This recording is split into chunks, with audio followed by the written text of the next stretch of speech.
talagang kinakabahan ako, lahat na nararamdaman ko. Pero now, at least, yun na, nagiging ano ka na-learn ko na siya na mahalin.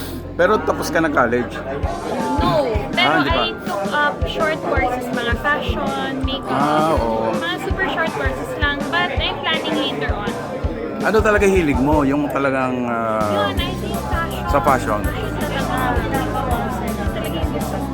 Ano yun? You design? Nagde-design ka or what? Gusto ko mag-design, pero ayoko lang manahin. Gusto ko mag-design, pero ayoko manahin. Pero alam mo yun, parang, tapos isa pa din, nahiligan ko kasi yung family business namin, Asian Pieces, so furniture siya. So silang mommy ko, nagde-design ng house. Yung dad ko, interior designer, may PhD na siya. So now, parang eventually, nahiligan ko na rin siya. Parang gusto ko na rin mag-decorate ng house, mag-design. May bago nga kaming house sa Bacolod. So some of the inputs ng bahay, ng design, ako nag-design din. Okay. Tinulungan ko din yung dad and mom.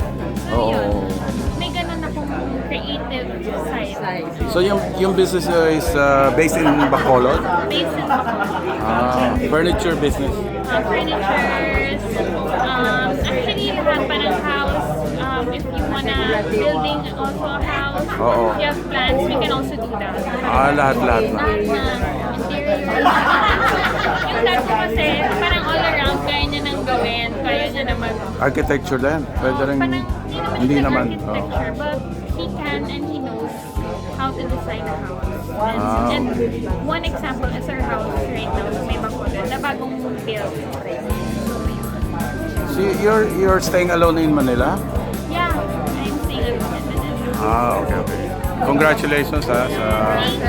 And sana I'll be vlogging soon. Pero hindi ko pa kaya may ganyan. Kaya mo yan. Kunyari ganyan. Paano ba? Ano? Kalimutan mo.